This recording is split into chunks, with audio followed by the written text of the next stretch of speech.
जैसे यार इसका लिंक शेयर करना है तो कहाँ से होगा?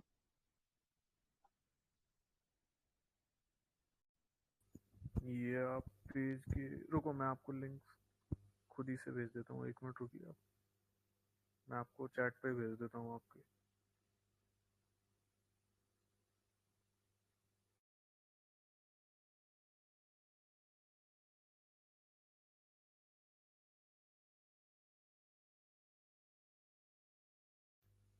भैया मैंने आपको लिंक भेज दी है, आप चेक कर लेना। वो चैनल की लिंक है, उसके थ्रू फिर वो लोग ज्वाइन हो जाएंगे।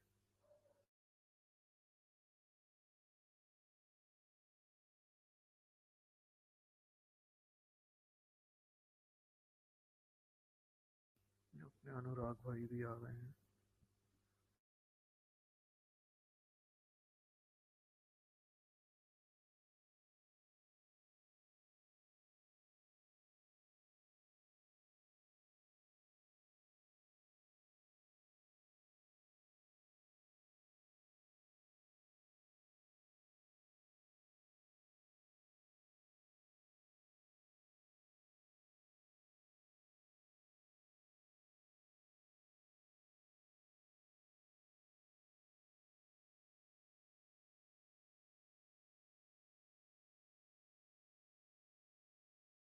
भाई ये सबको सामने दिख रही है ना? बिल्कुल। हाँ, विजिबिलिटी क्लियर है। और बाकी आवाज़ भी आ रही है? ठीक है। चलो अपन इसी से ही स्टार्ट करते हैं। अभी तो खैर जितने भी लोग आए हैं आते रहेंगे अभी। तो वही आज का टॉपिक है अपना, the inscriptions of Ater fort, a corpus and palaeographic study. पूरी पीडीएफ मैंने कहीं से ली नहीं है, ना मैंने कोई कॉपी पेस्ट की है, मैंने खुद ही से बनाई है।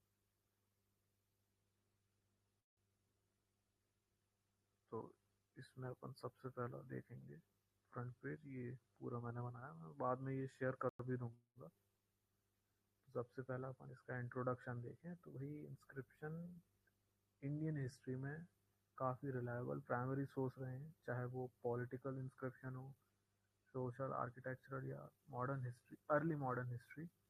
उन सब में काफ़ी रिलायबल सोर्स रहा है, जो कि ज़्यादातर राजे रजवाड़े इशू करवाते थे।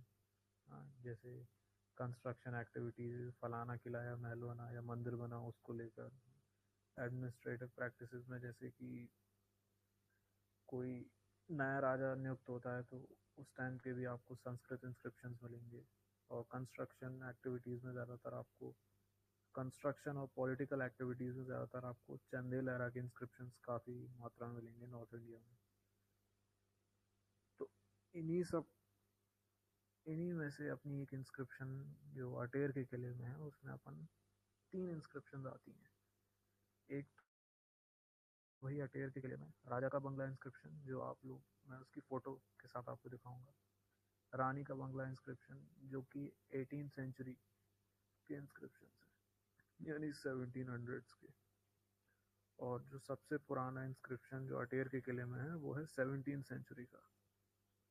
तो ये जितने भी इंस्क्रिप्शन है ये भदौरिया राजाओं ने ही इशू करवाए थे किले के कार्य संबंधी।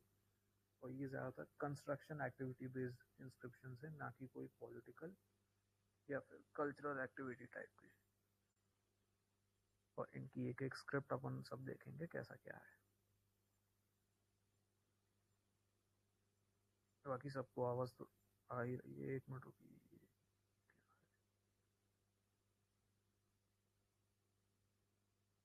हाँ भाई अर्जुन, आपको कुछ बोलना था, आपने हैंड रेस किया था।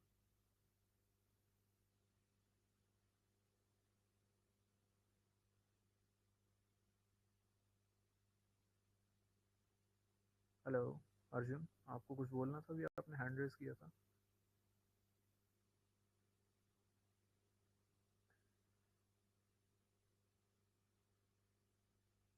खैर जो भी हो।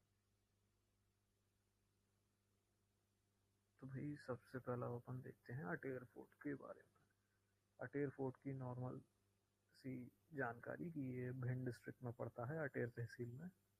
और भिंड ज़िले, भिंड का जो शहर है अपने वहाँ से 35 किलोमीटर दूर पड़ता है।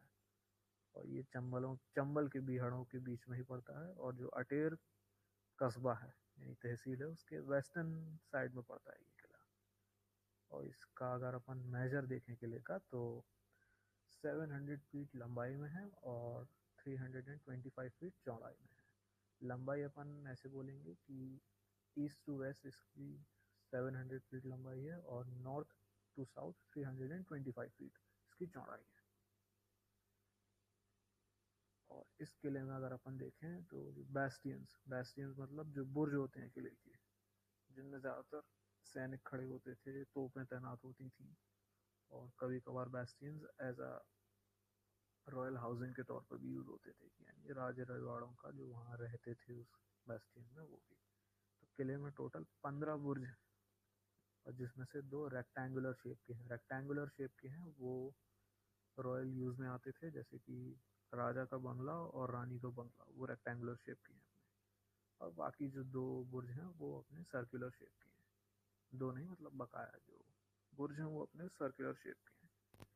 बाकी अगर अपन ध्यान से देखें, अगर कोई भी किले के आसपास गया हो, मैं तो अभी खैर गया नहीं हूँ पर्सनल सर्वे में, तो जो भी अटेर में रहता हो या अटेर गया होगा तो अटेर के आसपास आप लोगों ने ध्यान दिया होगा पुरानी दीवार के एक तरीके से अवशेष भी डले हैं, रूइंस भी मिलेंगे आपको, उनके पुराने बुर्ज की भी मिलेंगे। स्पेशली अगर आप नॉर्थ साइड में देखेंगे तो एक बुर्ज और एक गेट का रूइन ज़रूर मिलता है जो कि झाड़ियों में दबा हुआ हाँ मैं गया हूँ, मैंने देखा है। है। तो अटेर में घुसने के लिए भाई कई दरवाजे हैं, जैसे कि सबसे पहला जो दरवाज़ा है वो तो पूरा टूटा पड़ा है, जिसके बगल में टूटा हुआ बुर्ज है। जो मेन गेट है उसके सामने का आपको बुर्ज मिलेगा, वो भी टूटा हुआ है।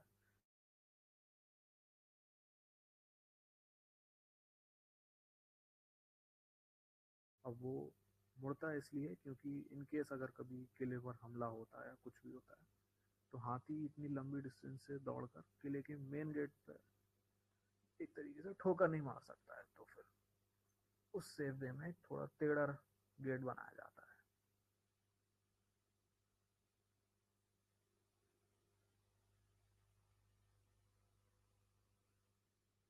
अब आते हैं अपने इंस्क्रिप्शंस में।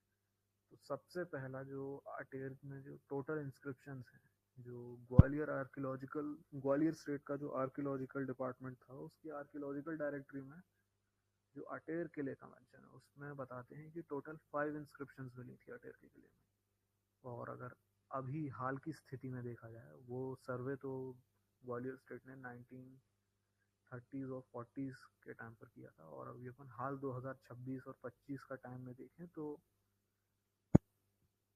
3 ही इंस्क्रिप्शंस अपन जाकर देख सकते हैं और अपन को वहाँ मिल सकते हैं। और कोई भी इंस्क्रिप्शन अटेर का नहीं मिलता है, और ना ही किसी इंस्क्रिप्शन का ऐसा मेंशन मिलता है कि वो ले जाया गया हो और म्यूजियम में रखा गया हो, ऐसा कुछ नहीं मिलता है। तो उन 3 इंस्क्रिप्शंस की अपन लोकेशन की बात करें और वो कौन कौन से हैं, तो सबसे पहला है जो राजा के बंगले के बगल में दीवार है, वहाँ पर ऊंचाई पर एक इंस्क्रिप्शन लगा है।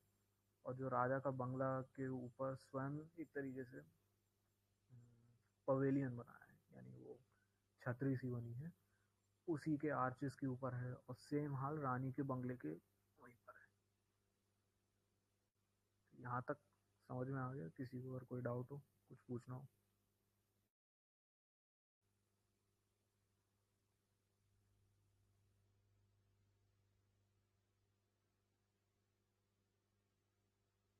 कोई डाउट नहीं है?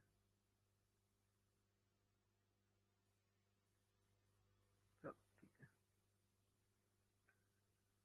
तो भाई अपना जो वॉल इंस्क्रिप्शन जो सबसे पहला आता है अटेर के किले का, जो सबसे पुराना इंस्क्रिप्शन है वो है विक्रम संवत 1701 का। ये नॉर्थ फेसिंग जो वॉल है, अगर अपन सैटेलाइट इमेज से देखें अटेर के किले को, तो नॉर्थ साइड की वॉल है जिसमें राजा का बंगला दिखता है।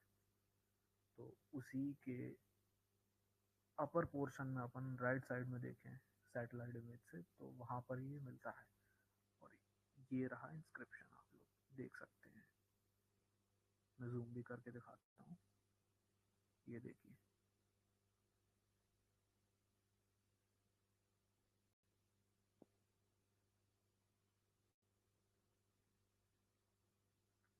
तो इसकी एग्जैक्ट लोकेशन भी मैं आपको दिखाता हूँ। ये अपना राजा का बंगला है, ये अपना इसके बगल में सतखंडा, और ये अगर अपन सैटेलाइट इमेज से देखें तो ये अपना राइट साइड दिखता है। अभी अपन वैसे खड़े हैं, इसमें इमेज के अकॉर्डिंग तो लेफ्ट में दिख रहा है, लेकिन सैटेलाइट व्यू से आपको राइट साइड में ही दिखेगा।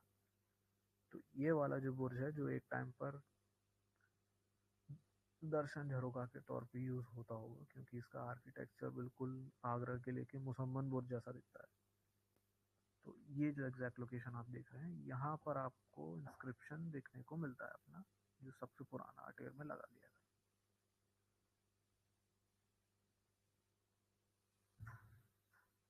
तो जो इंस्क्रिप्शन जैसा लिखा गया है, ये ज़्यादातर अपना देवनागरी स्क्रिप्ट के ही अपन को अटेर में इंस्क्रिप्शन मिलते हैं, देवनागरी स्क्रिप्ट में।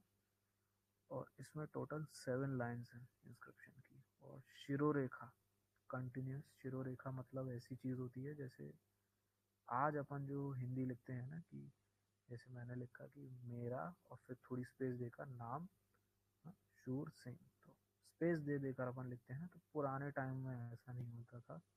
जिस वक्त में ये इंस्क्रिप्शन लिखी गई होगी, तो आप लोग देख सकते हैं इसमें बिल्कुल स्ट्रेट लाइन जा रही है। ये देखिए, कहीं भी ऐसे स्पेस नहीं दिया है इन्होंने।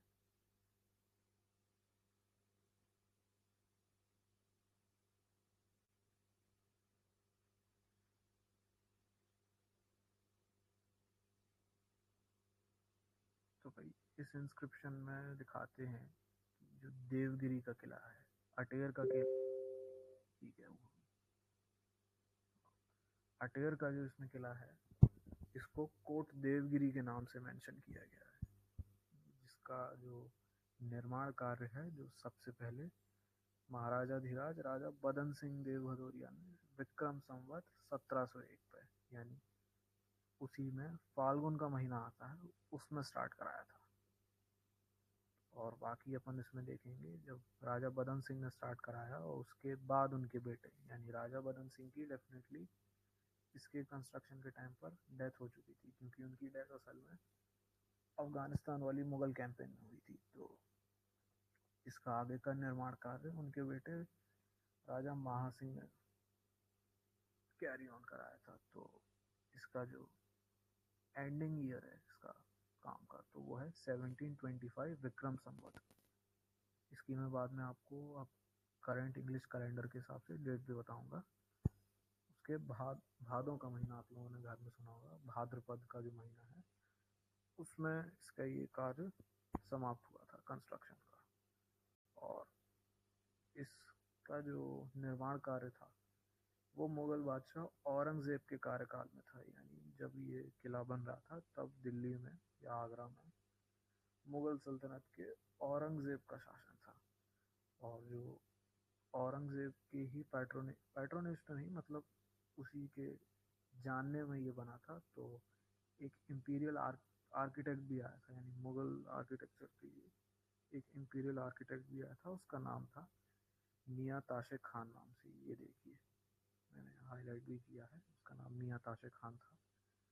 और जो उसका सुपरवाइजर था किले में, दरोगा, उसका नाम था ठाकुर भागीरथ। और बाकी जो अदर लोग थे जिन्होंने इसमें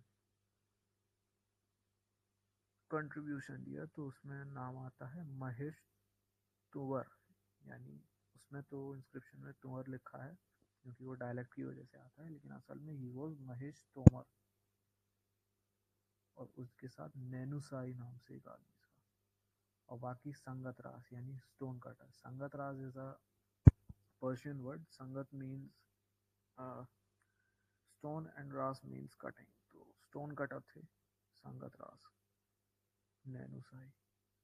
और ये जो इंस्क्रिप्शन है, ये एक्चुअली भदावरी डायलेक्ट में लिखा गया है। लोग ज़्यादातर कहते हैं कि चंबल में बुंदेली बोली जाती है, बुंदेली बोली जाती है। इसके ऊपर भी लंबी डिबेट है, उस पर अपन खैर कभी और बात करेंगे। तो अब मैं आपको दिखाता हूँ इस किले की पहली इंस्क्रिप्शन का ट्रांसक्रिप्शन। तो ये आप देख सकते हैं, आरंभ कोट देवगिरी सीधी, ये एग्जैक्ट लिखा है। और ये जो ब्रैकेट में जो लिखा है, मैंने उसका शुद्ध फॉर्म लिखा है एग्जैक्ट जो लिखा था ये ऐसे लिखा था, सिद्धि यानी सिद्धि लिखना था उन्हें, सिद्धि श्री महाराजाधिराज बदन सिंह देवजू भदौरिया आदि संवतु 1701 फागुन सुदी 3 अंत पूरन करो सिद्धि श्री महाराजाधिराज श्री राजा महासिंह देवजू 1725 वर्ष भादों सुदी 15 श्री शाही औरंगजेब बख्ता का पातशाही कारीगर मियाँ ताशे खां। यहाँ आप देख सकते हैं औरंगजेब के काल में जो बादशाही यानी इंपीरियल आर्किटेक्ट था वो मियाँ ताशे खान था। दरोगा ठाकुर भागीरथ महेश तुंवर यानी तोमर नैनो शाही साथी संगत रास। ये इसमें एग्जैक्ट आपको पूरा देखने को मिलता है।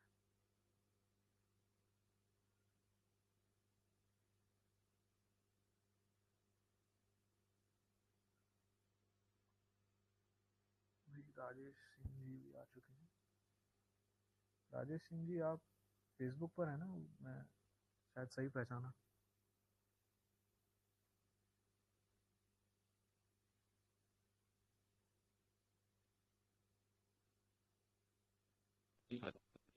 हाँ हाँ भैया, फेसबुक से ही है। अच्छा अच्छा, ठीक है, बढ़िया है, लोग अपने जुड़ रहे हैं। खैर बाकी यहाँ तक तो किसी को कोई डाउट रहा हो या कुछ समझ में ना आया हो या उनका कोई ओपिनियन हो तो वो बता सकते हैं।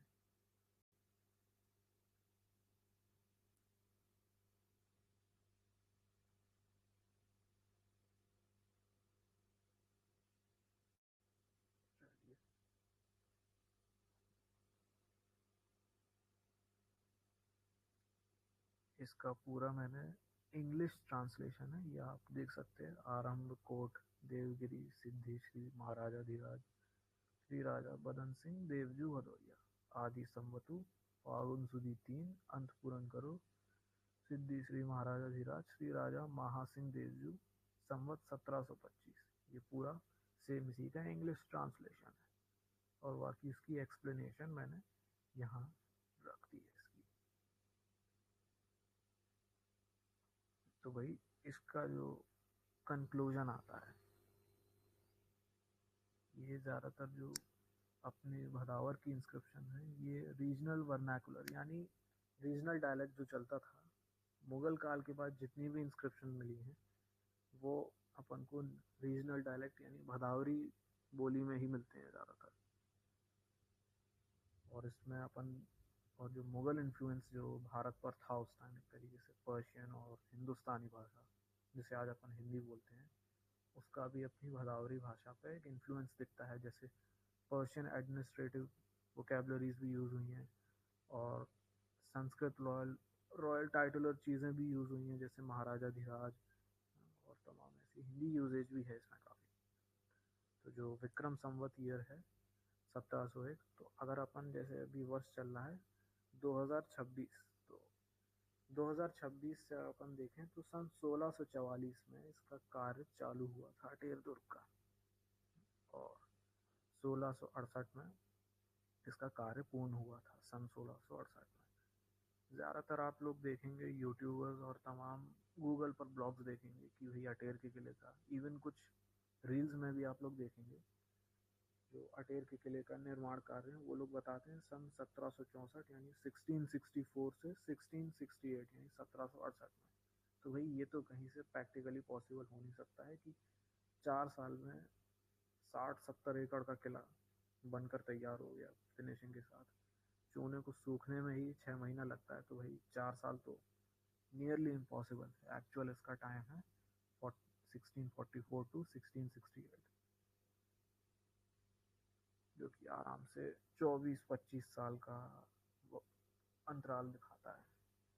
और इसमें कंटेम्प्रेरी रेफरेंस जो इंस्क्रिप्शन दिखाता है वो औरंगजेब के साथ दिखाता है कि औरंगजेब के काल में बना था ये किला। और इवन ये जो इंस्क्रिप्शन है अकेला राजाओं का या फिर मुगल बादशाह का नाम भी नहीं दिखाता है, इसमें जो लेबर और आर्किटेक्ट थे उनका तक नाम दिखाता है। लोग ज़्यादातर पूछते हैं, लोग क्या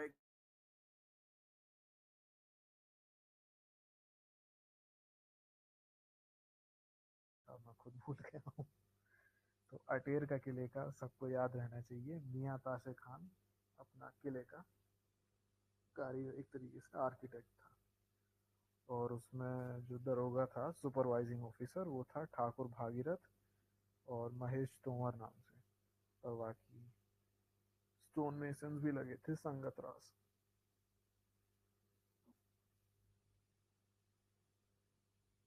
अब अपन दूसरी इंस्क्रिप्शन में आते हैं, राजा का बंगला इंस्क्रिप्शन। यहाँ सबको दिख रहा है ना ये वाला? दिख रहा है। ठीक है।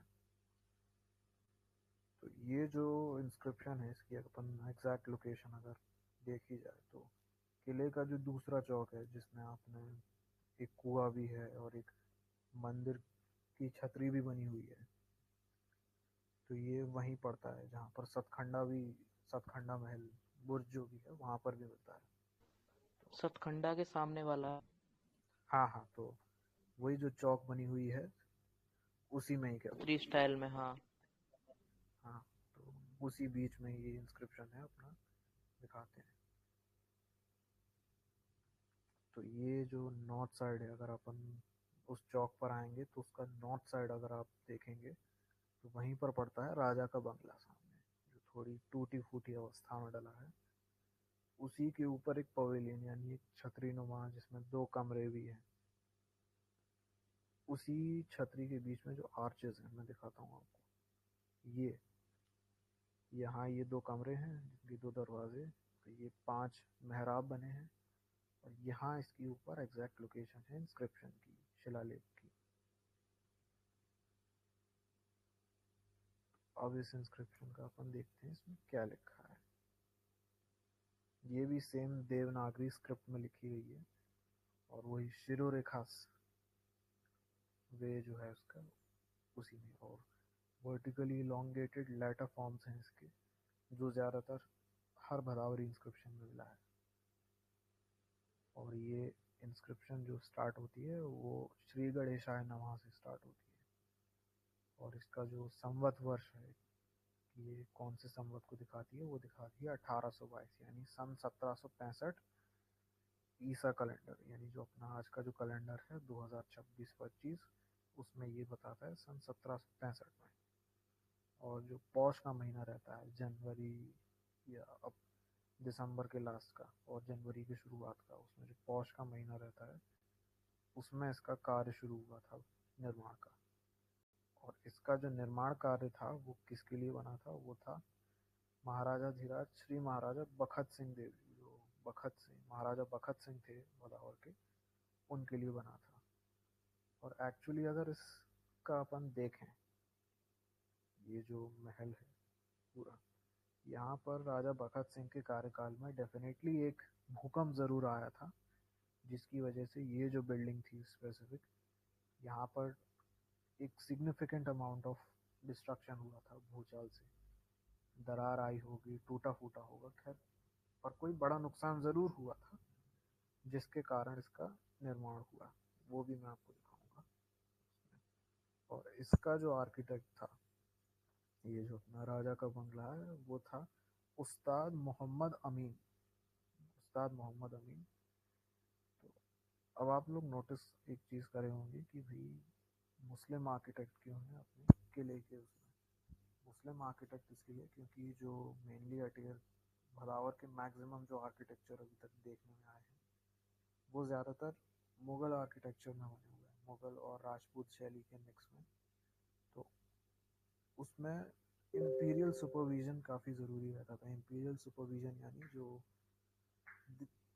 मुग़ल सल्तनत के आर्किटेक्ट्स रहते थे, उनका काफ़ी हस्तक्षेप रहता था इसमें, क्योंकि उनके बिना ये बन नहीं पाता। ऐसा नहीं है कि हम लोग उतने सक्षम नहीं थे अपना आर्किटेक्ट लाने में, वो एक तरीके से इम्पीरियलिज्म का असर था।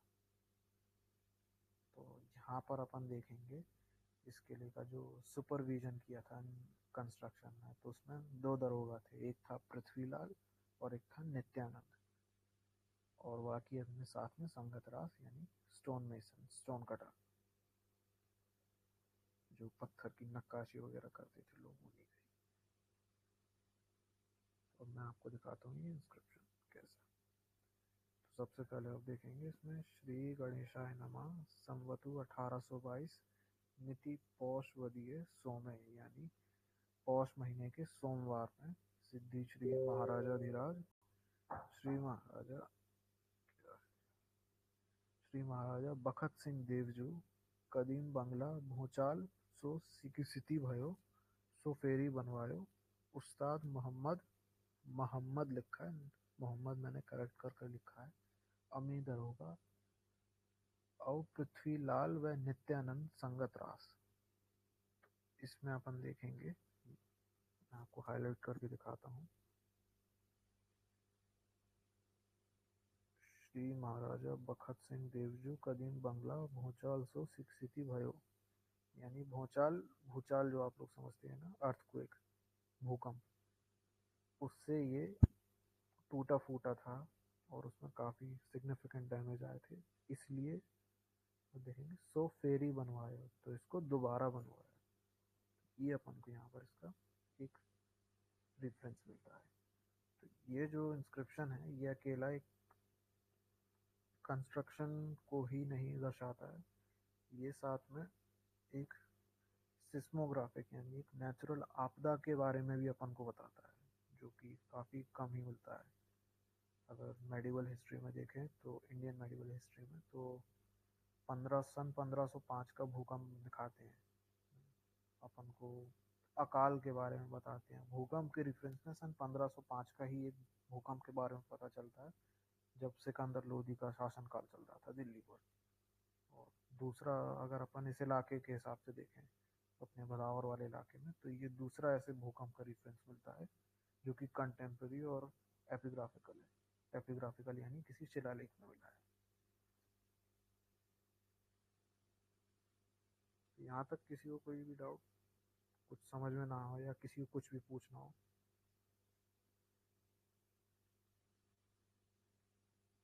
नहीं नहीं, सब समझ में आ रहा है। ये आवाज बोल कौन रहा था ये? बदावा 2411। अच्छा अच्छा, आराध्य भाई, आराध्य, ठीक है। बाकी अर्जुन भाई और सबको तो आ रहा है ना समझ में?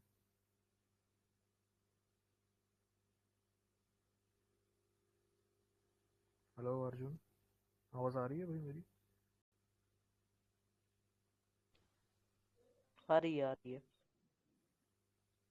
नहीं, मैं भाई अर्जुन से पूछ रहा हूँ, शायद उस तक तो नहीं जा रही क्या ऐसा क्या? आ रहा है, समझ में आ रहा है।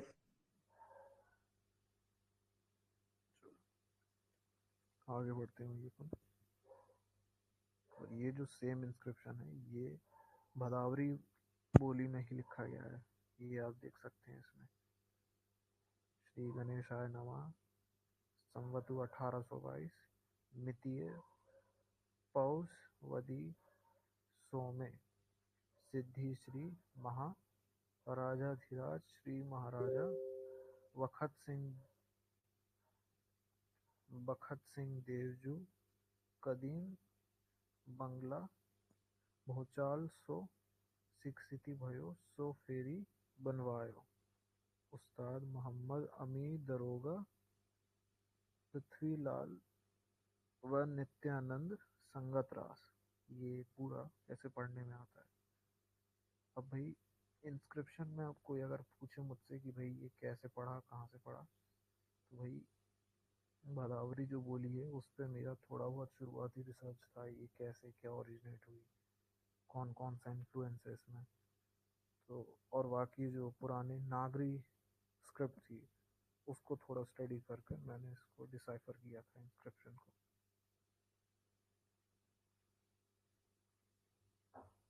तो अपन आते हैं भाई अपनी अगली इंस्क्रिप्शन जो है रानी का बंगला इंस्क्रिप्शन। तो ये वही अपनी दूसरी चौक जो किले की है उसी के ही साउथ साइड में आप देखेंगे, साउथ साइड में देखेंगे तो वहीं पर जो रानी का बंगला है, काफ़ी सुंदर जगह है वो। उसमें अपन को 3 आर्च मिलते हैं और 2 जैसे राजा के बंगले में चैम्बर्स थे वहीं पर, और उन्हीं आर्चेस के ऊपर इस हाल में ये अपन को शिलालेख मिलता है। मैं आपको दिखाता हूँ इसकी लोकेशन का। ये ये येलो सर्कल दिख रहा है, यहीं पर है ये इंस्क्रिप्शन।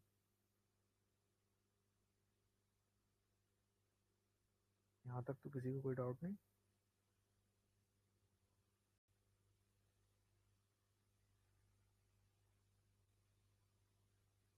चलिए,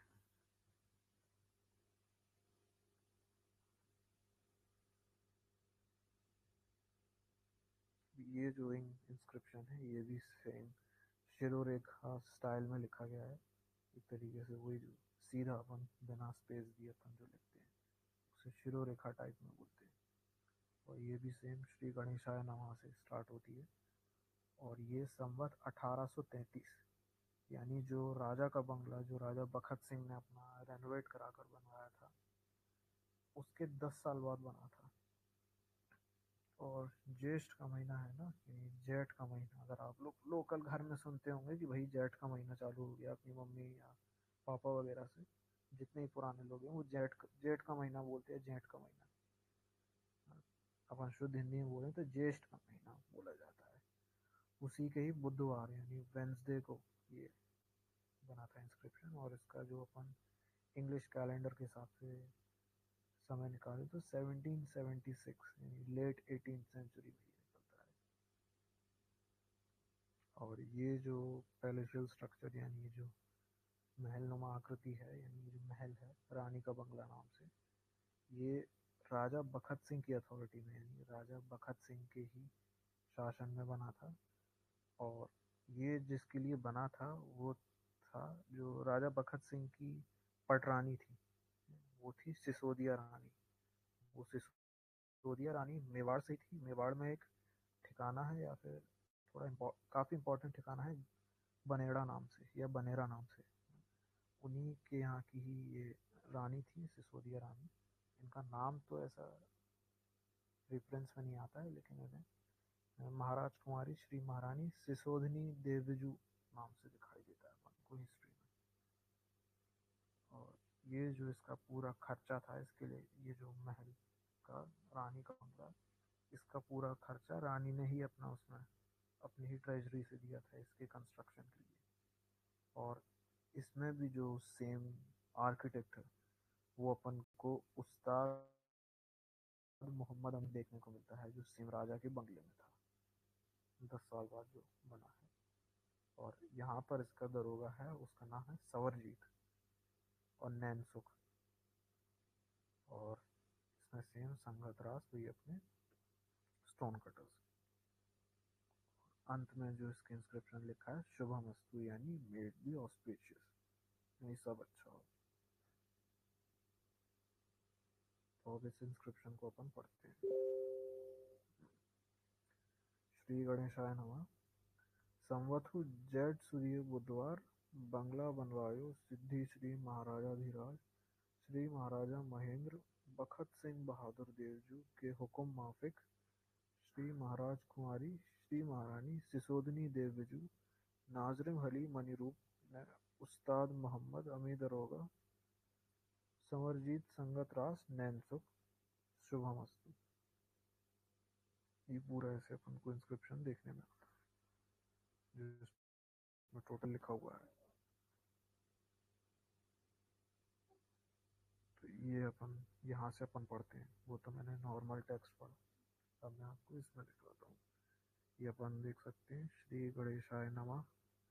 संवतु 1833 जेठ सुदीय बुधवार बंगला बनवायो सिद्धि श्री महाराजाधिराज श्री महाराजा महेंद्र बखत सिंह देवजू बहादुर देवजू के हुक्म माफिक श्री महाराज कुमारी श्री महारानी सिसोदनी देवजू नाजरिम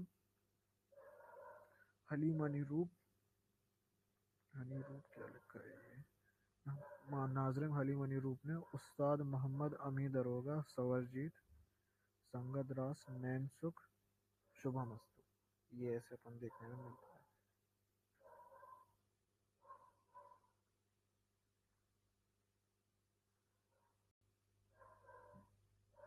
तो ये जो अपना इंस्क्रिप्शन, जो आखिरी इंस्क्रिप्शन जो भी करंट में देखने को मिलता है, एक मिनट जरूर की।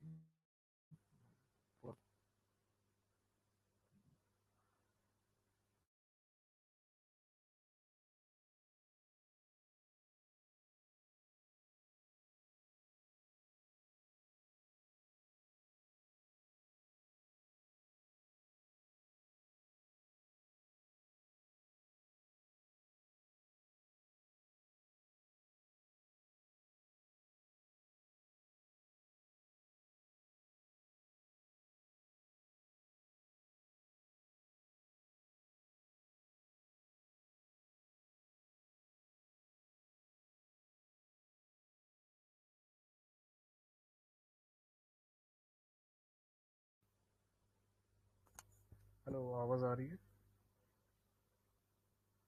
आ रही है, आ रही है। ठीक है। तो ये अपना जो आखिरी, अगर इसमें नोट के तौर पे मैं बात बताऊं, तो बाकी जो मैंने स्टार्टिंग में डिस्क्राइब किया था, टोटल 5 इंस्क्रिप्शंस बने थे, लेकिन अपन ने यहाँ पर 3 ही इंस्क्रिप्शंस के बारे में बात की।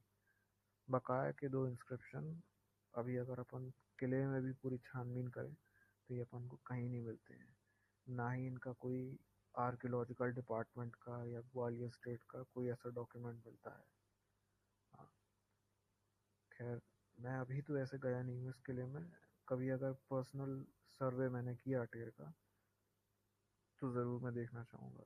लेकिन लोकल के वहाँ से लोगों से जो फॉलोअर्स हैं मेरे, उनके लोग दादा दादा बताते हैं, पुराने दादा, कि ये जो चौथा इंस्क्रिप्शन है वो अटेर के किले का जो दूसरा चौक है, इसमें कुआं है, कुएं में ही लगा था वो शिलालेख।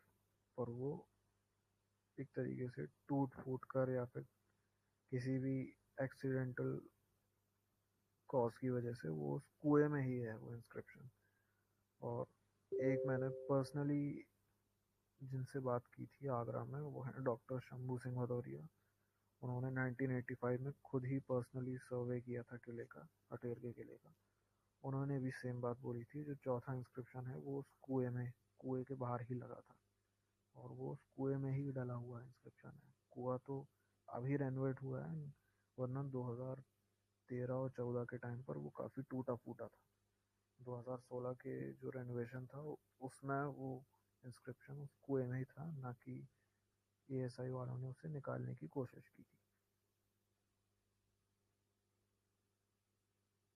और उस इंस्क्रिप्शन में जो डॉक्टर शंभू सिंह थे, मैंने उनसे बात की तो उन्होंने बताया था कि वो वैसे तो एक तरीके से काफ़ी धुंधला है, यानी काई जम चुकी है उस शिलालेख में, पर इसमें इतना पढ़ने में ज़रूर आता है कि वो 1600s का शिलालेख है। उसमें इस कुएं के निर्माण को लेकर उसका डिस्क्रिप्शन है कि ये कुआं बनाया गया था, और उसमें भदौरिया देवजू यानी राजा, वो किसी भदौरिया राजा ने ही बनवाया था, पर उसमें एग्जैक्ट नाम नहीं लिखता है क्योंकि वो काफ़ी डैमेज हो चुका है काई में डला डला, क्योंकि उसकी ऐसी कोई खास सफाई भी नहीं हुई थी।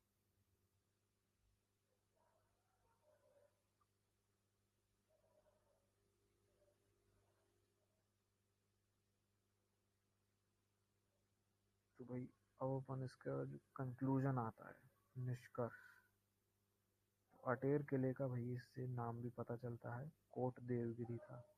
आप लोग यूट्यूब पे देखेंगे और तमाम रील्स में देखेंगे, तो उसमें बताते हैं कि भाई महाभारत का देवगिरी पहाड़ पर बना है। तो भाई इसका तो कोई ऐसा रिफरेंस मुझे खास मिला नहीं, क्योंकि यहाँ कोई ऐसे इतने बड़े पहाड़ हैं ही नहीं। यहाँ तो सब बीहड़ और उनके भरके हैं, भरके डांडे, डांडा मतलब ऊंचा बीहड़, भरका मतलब गहरा बीहड़, तो उन्हीं का ही रेफरेंस मिलता है। और वो भी जब यहाँ पर सिविलाइजेशन आई, भदौरियों की और अदर राजपूत क्लैंस हैं जैसे चौहानों की, हाँ, और तोमर घार में अपने तोमरों की, तो वहाँ पे जिसने जैसा गांव बसाया और वहाँ पे जैसा बीहड़ था वो उसके नाम से बीहड़, वो डांडे जाने लगे। जैसे अपन अगर भिंड में जाए कनावर साइड तो वहाँ अटाको डांडो, हाँ, ऐसे नाम से जगह जानी जाती है। वो ज़्यादातर अब मेडिवल राजपूत सिविलाइजेशन की वजह से ही जाने गए हैं। तो ये देवगिरी पहाड़ वाला महाभारत से कनेक्शन बिठाना तो मुझे एक प्योर फैंटेसी डांडे की लगती है भाई। मीनिंग क्या होती है? एक्सक्यूज मी, डांडे की डांडा मीनिंग क्या होती देखो, डांडा बीहड़ जो होता है ना अपने, जैसे अपन बीहड़ देखते हैं ऊंचे ऊंचे, तो है? हाँ। उसमें जो ऊंचा, मैं आपको एक फोटो भी भेजूंगा, उसके थ्रू आपको रेफरेंस दिखाऊंगा। वो जो डाणे ऊंच, मतलब मिट्टी के टीले, टीले टिब्बे। हाँ हाँ हाँ, वही वही वही, मिट्टी के टीले ऊंचे ऊंचे।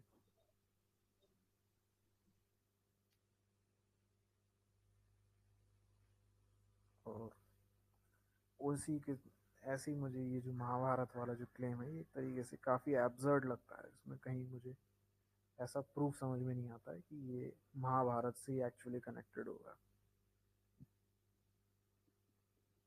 और बाकी इसमें अपन को एक लिंग्विस्टिकली अगर इंस्क्रिप्शन में देखा जाए तो भदावरी बोली का काफ़ी यूज़ होता है।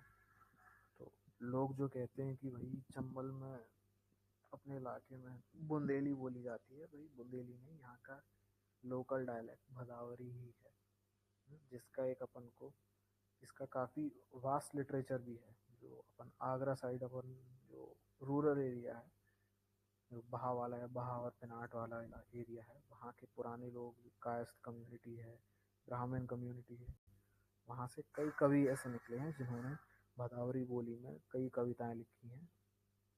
और कई ऐसी चीज़ें, एक तरीके से भदावरी भाषा का काफ़ी रिच डेवलपमेंट हुआ है।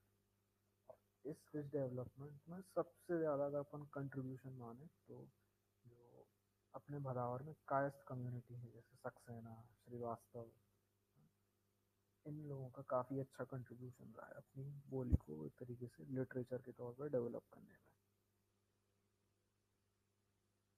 तो भाई आज का जो भी था अपना, इतना ही था। बाकी अगर किसी को कोई भी डाउट हो अभी, या फिर कुछ डिसाइड द टॉपिक, कोई भी डाउट हो वो अभी पूछ सकते हैं।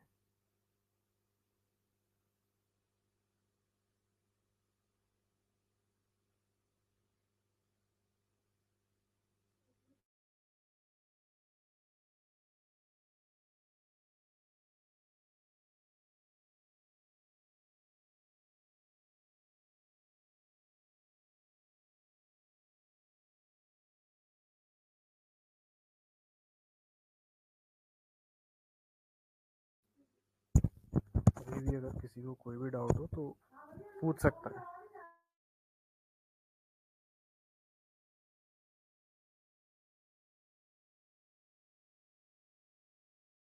अगर नहीं हो तो आप लोग हाँ या ना में ज़रूर बताएं, नहीं मैं ऐसे कंफ्यूज रहता हूँ। नहीं है, नहीं है। नहीं नहीं नहीं। ठीक है, आप बाकी इसकी अपने पीडीएफ वही, शेयर कर देना, पीडीएफ। हाँ मैं इसकी पीडीएफ शेयर करूँगा। और हेलो इवन ये, हाँ जी हाँ भाई। भाई, ये जो अपना ये अटेर फोर्ट में अपन बोलते हैं कि ये उधर से गुफा निकली है भिंड के लिए, क्या वो सही है? भाई देखिए, जो कंस्ट्रक्शन अपन देखेंगे अटेर के और भिंड के किले का, तो उसमें भाई डेफिनेटली अपन को अंडरग्राउंड स्ट्रक्चर्स ज़रूर मिलते हैं।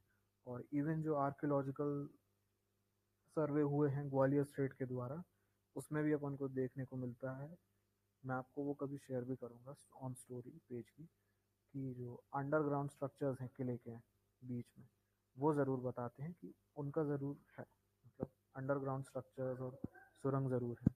और बाकी पुराने वक्त में हर किले से और जो पास की जितनी भी प्रिंसिपैलिटीज़ रहती थी, जैसे मानिए अटेर से भिंड अभी के ज़माने में अपन देखें, बाय रोड 35 किलोमीटर्स पड़ता है।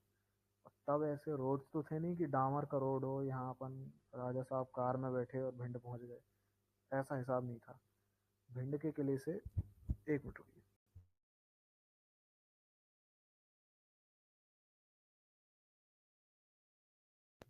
हाँ तो लेट्स कंटिन्यू। तो जो भिंड के किला है उसमें दो सुरंगें जाती थी। दो सुरंग ऐसी हैं, पहली जो सुरंग जाती थी वो भिंड में नवादा बाग इलाका है। भाई भलावर 2411 ने भी मुझे वहाँ की फ़ोटोज़ भेजी थी एक बार, एक फ़ोटो भेजी थी, जी क्योंकि जी। हाँ तो नवादा बाग जो है वहाँ एक्चुअली जैसे अपन जयपुर में देखेंगे जोधपुर में देखेंगे और उदयपुर में देखेंगे, वहाँ के सिटी पैलेसेस हैं बिसाइड द फोर्ट। तो भिंड का भी एक सिटी पैलेस था जो कि नवादाबाद में था, जो कि मराठा इन्वेजन के बाद एक तरीके से बिल्कुल ही नकार दिया गया और उसका एक टूट फूट काफ़ी हुई थी, उसमें डिस्ट्रक्शन हुआ था लूटपाट के बाद।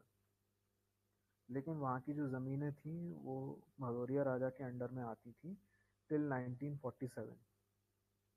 ये वहाँ के लोग काफ़ी रेफरेंस देते हैं। और 1947 के बाद ऐसा सुनने में आया था, ये कोई फैक्चुअल बात मैं नहीं कह रहा हूँ, जो भदौरिया राजा थे महाराजा श्री रिपुदमन सिंह, उन्होंने वहीं के जो आसपास भदौरिया थे या फिर कोई ज़रूरतमंद लोग थे, उन्होंने वो ज़मीनें उन्हें सौंप दी थी। और जो बकाया ज़मीन थी नवादाबाद की, उस पे जो किला और जो बाग बने थे, रानी महल भी बना था, अनिरुद्ध महल और गोपाल महल भी बना था। गोपाल महल का तो भाई एक फ़ोटो भी मिलता है अपन को, जो मैंने शेयर भी किया था अपने पेज पे। वो ग्वालियर स्टेट के आर्कियोलॉजिकल फ़ोटो डायरेक्टरी में मिलता है उसका। और उसमें तमाम गार्डन्स भी थे। वहाँ वो जो था वो एक तरीके से सिटी डेवलपमेंट के नाम पे उन सबको हटा दिया गया था। कुछ जगह कब्जा हो गया लोगों का, अतिक्रमण, तो उनकी दुर्दशा हो गई और वो टोटली गायब है एक तरीके से। और 1980s और 70s के जो लोग हैं उनसे तो ये भी सुनने में आता है, जब वहाँ खुदाई उदाई चल रही थी रेलवे स्टेशन के कार्य के लिए, रेलवे स्टेशन का जो कुछ हिस्सा है वो नवादाबाद में जो महल था वो उसी के ऊपर ही बना है। तो वहाँ के लोग ये बताते हैं 60s और 70s की बात है, जब खुदाई हो रही थी तो तांबे के पाइप भी मिले थे वहाँ पर। तो ये काफ़ी बुरी बात है कि भाई अपना जो अपनी जो हेरिटेज थी भदौरियों की, वो बिल्कुल ऐसे रेज हो गई जैसे कभी एग्जिस्ट ही नहीं करती थी वहाँ पे। तो भाई वापस अपन टॉपिक पे आते हैं सुरंग के। तो जो सुरंग का जो यार, तो जो सुरंग जो थी भिंड से दो जगह जाती थी, एक अपने क्या बोलते नवादाबाद में और दूसरी जाती थी अटेर में। और इनका पर्पस क्या रहता था, इन केस किसी ने भिंड पर हमला किया या फिर अटेर पर हमला किया तो सेना तो बाहर लड़ लेगी, डिफेंड कर लेगी। हाँ, इन केस अगर ऐसी अनहोनी हो जाती है कि सेना हार गई, हाँ, सामने दुश्मन की फौज किले में घुस रही है, तो ये एक सेफ ऑप्शन रहता था कि राजा वहाँ से दूसरी जगह चला जाए। और दूसरा पर्पस ये भी रहता था कि मानो अटेर के किले पे सीज डाली हुई है किसी ने, खैर सीज डालना तो पॉसिबल नहीं था, मैं एक हाइपोथेटिकल सिनेरियो में बात करूँ। अटेर के किले में किसी ने घेरा डाला है, राजा की सप्लाईज काट दी हैं आसपास से, किले में कुछ पहुंच ही नहीं पाएगा संसाधन एक्सेप्ट पानी और बचा हुआ भंडार। उसके अलावा दुश्मन को ऐसा लगेगा कि मैंने सारी सप्लाईज काट दी। तो ये सुरंग जो थी वो भी एक सप्लाई का काम करती थी at the time of siege. ये चित्तौड़ में जो अकबर की सीज डली थी उस टाइम पे भी काफ़ी अच्छा रेफरेंस देती है, क्योंकि चित्तौड़ के किले में भी सुरंग डेफिनेटली रही होंगी। इंडियन जो फोर्टिफिकेशन सिस्टम है उसमें सुरंगों का होना काफ़ी इम्पोर्टेंट था और ये काफ़ी मेजर रोल निभाती थी during the time of siege.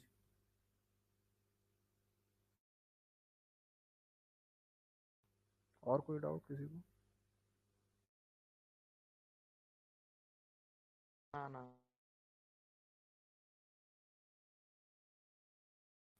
ये अर्जुन तो यार बिल्कुल ही चुप बैठे हैं, बोल ही नहीं रहे हैं।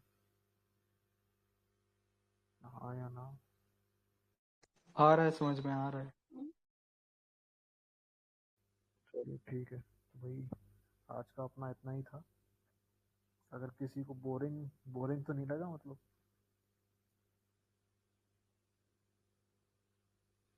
हेलो? नहीं भाई नहीं। चलो बढ़िया है, लोग इंटरेस्ट नहीं ले नहीं। रहे हैं, नहीं तो लोग इंटरेस्ट ही नहीं लेते हैं भाई। ठीक है भाई, मैं फिर ये क्लोज करता हूँ। Thank you everyone.